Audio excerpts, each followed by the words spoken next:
आपण पाहत आहात प्रभावशाली न्यूज। आता प्रत्येक बातमी असेल प्रभावशाली। आज धनाजी जाधव यांचा अमृत महोत्सव आहे। त्या माणसाने आयुष्याची 75 अत्यंत हाल अपेक्षातून बँकेमध्ये अधिकाऱ्यांपर्यंत हा माणूस पोहोचला आणि हे असं असताना सुद्धा त्यांनी समाजाची नाळ तोडली आहे आणि म्हणूनच त्यांच्या खऱ्या अर्थानं त्यांच्या पाठीवर थाप देण्यासाठी म्हणून मी इथे आलो। मला आज आनंद वाटतोय की अशा पद्धतीने समाज अशा माणसांचा पुरस्कार करतो, त्यांना खऱ्या अर्थाने त्यांचं अभिष्ट चिंतन करतो आणि त्यामुळेच ही आंबेडकर चळवळ अशाच लोकांमुळे गतिमान होते असं माझं म्हणणं आहे। धन्यवाद। जय भीम। आयोजित करण्यात आलेला आहे। खरं म्हणजे आमच्या दृष्टीने आज एक चळवळीतला आनंदोत्सव आहे असं मला वाटतं। आमचे सहकारी आणि सिंधुदुर्ग जिल्ह्यातील एक प्रभावशाली नेतृत्व माननीय धनाजी अण्णाजी जाधव यांनी गेले अनेक वर्ष सामाजिक प्रक्रियेमध्ये आपला हक्काचा जो वाटा असतो तो खऱ्या अर्थाने त्यांनी समाजाला प्रदान केलेला आहे आणि त्याची उतराई म्हणून आज समाजाने, मित्रमंडळी, नातेवाईक आणि तमाम लोकांनी, राजापूर ते गोवा हद्दीतल्या लोकांनी असं ठरवलं की ज्या माणसाने गेली 5 दशकं आपल्या समाजामध्ये खऱ्या अर्थाने समाजसेवा केलेली आहे, मग ते आर्थिक बाबतीत असेल, सामाजिक दृष्टीने असेल, शैक्षणिक बाबतीमध्ये असेल, वेगवेगळ्या स्तरावरती त्यांनी आपला एक वेगळा ठसा कायमस्वरूपी या समाजामध्ये उमटवण्याचं काम सातत्याने केलं आहे आणि म्हणूनच एक कृपाविशाली म्हणून, एक उत्तरदायित्व म्हणून समाजातल्या सगळ्या लोकांनी, स्तरातल्या लोकांनी, वेगळ्या अधिकारी वर्गाने सुद्धा ठरवून टाकलं की अशा लोकांना आपण सन्मानित जर नाही केलं तर कदाचित येणारी पुढची पिढी सुद्धा त्याचा विचार करत राहील की बाबा ज्या लोकांनी आपलं योगदान इतकी वर्ष समाजाला दिलं पण त्यांचा कोण सन्मान करत नाही, मग आमच्यासारख्या लोकांनी जर उद्या समाजात आल्यानंतर आम्ही नेमकं काय करायचं हा प्रश्न प्रत्येकाच्या समोर निर्माण होईल आणि म्हणून ही एक आदर्श व्यक्तिमत्व, एक समाजासमोर असलेला एक वेगळा चेहरा, हा चेहरा समाजासमोर वेगळ्या पद्धतीने उभा करणं हे आमच्या संपूर्ण समाजाचं काम आहे, आमचं कर्तव्य आहे असं मला तरी नक्की वाटतं। या समितीचा धनाजी जाधव अमृत महोत्सव समितीचा अध्यक्ष म्हणून आम्ही ही जी सगळी चळवळ उभी करण्याचं कारणच हे आहे की डॉक्टर बाबासाहेब आंबेडकर चळवळीतला हा एक भाग आहे।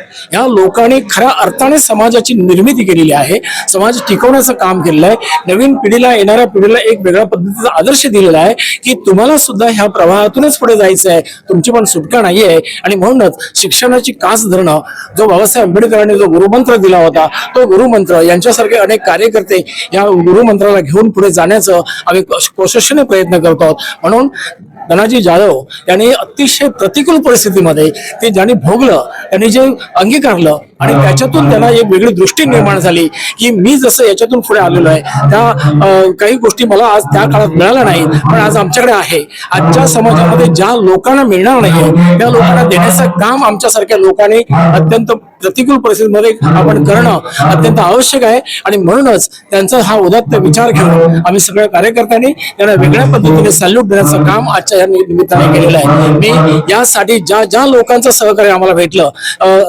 स्तरातील भेटलं, उच्च स्तरातील लोकांचं भेटलं, नातेवाईकांचं भेटलं, मित्रमंडळींचं सहकार्य भेटलं, या सगळ्यांच्या सहकार्याने हा असा आज अद्वितीय असा कार्यक्रम, त्यांना त्यांचा वाढदिवस म्हणा, त्यांची 75 म्हणा आणि याच माध्यमातून त्यांना या चळवळीला अजून पुढे घेऊन जाण्यासाठी, मार्गदर्शन करण्यासाठी त्यांची 100 आम्ही आमच्या डोळ्यांनी पाहावी अशी आज या निमित्ताने मी अपेक्षा व्यक्त करतो आणि सगळे लोक आज या ठिकाणी उपस्थित आहेत त्यांचंही मी स्वागत करतो, त्यांना धन्यवाद देतो आणि धनाजी जाधव अमृत महोत्सव समितीच्या वतीने पुन्हा एकदा मी सगळ्यांचं स्वागत करून या ठिकाणी थांबतो। जय भीम।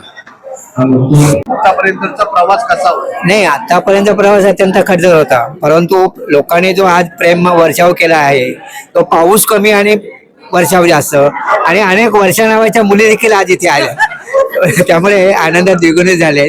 एक वर्षा कदम, वर्षा जाधव आणखी बऱ्याच लोक आहेत, पण आपण आलात खूप बरं वाटलं। पुस्तकाचं प्रकाशन केलेलं आहे, हा, काय वैशिष्ट्य आहे त्या पुस्तकाचं? वैशिष्ट्य म्हणजे असं की जे साहित्यिकांनी लिहिलेला गौरव ग्रंथ आहे तो गौरव ग्रंथ वेगळ्या क्षेत्रातील साहित्यिकांनी त्याच्यामध्ये लेखन केलेलं आहे। डॉक्टर मुनगेकरांपासून ते अगदी माझ्या स्वतःच्या लेखासह त्यामध्ये हे आहे, लेखन झालेलं आहे। अतिशय माता उत्तम कांबळेंसारखे लेखक आहेत, उर्मिला पवार सारखे लेखक आहेत आणि अगदी उत्स्फूर्तपणे माझ्यासाठी प्रेमाने त्यांनी लेख लिहून दिले, हा त्या मागचा आहे। दुसरं काय सांगणार? आता बघा, युवकांना सांगणे इतकं आजचा युवक हा अतिशय जन्मताच हुशार असतो, आणि त्यांना वेगळं काही सांगण्यापेक्षा माझा एकच इच्छा की आजच्या याच्यामध्ये कार्यक्रमामध्ये युवकांनी अधिकाधिक भाग घेऊन किंवा उपस्थित राहून हे कार्यक्रम पाहिले पाहिजे की ज्याच्यापासून पुढच्या पिढीला प्रेरणा मिळेल, त्यांना स्वतःला प्रेरणा मिळेल की बाबा आपण असं काहीतरी करत राहिलं पाहिजे. कुटुंबाच्या लोकांना काय सांगणार जो आतापर्यंत साथ दिली कुटुंबासाठी?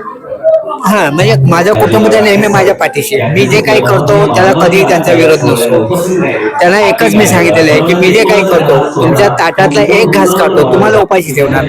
एक घास काढतो तो कुणाच्याही वेगळ्या माणसाच्या, वेगळ्या पशुपक्ष्यांच्या. आजही माझ्या घरी कावळे येतात, पोपट येतात, खारुताई येते आणि आपलं भक्ष्य घेतल्याशिवाय ती जात नाही. आम्ही मनुष्यासारखेच प्राणी मात्र देखील प्रेम करणारे लोक आहोत आणि त्याचा आम्हाला खूप मोठा आदर आहे, अभिमान आहे. मॅडम काय सांगाल? हे नाही मन शब्द आज तुम्ही इथपर्यंत आलात संपतील आता पुढचा प्रवासाचा विचार काय सांगाल? सुखाचा जावं याच्या पुढचा पण याच्या पुढचा पण दिवस सुखाचे जावं एवढंच इच्छा.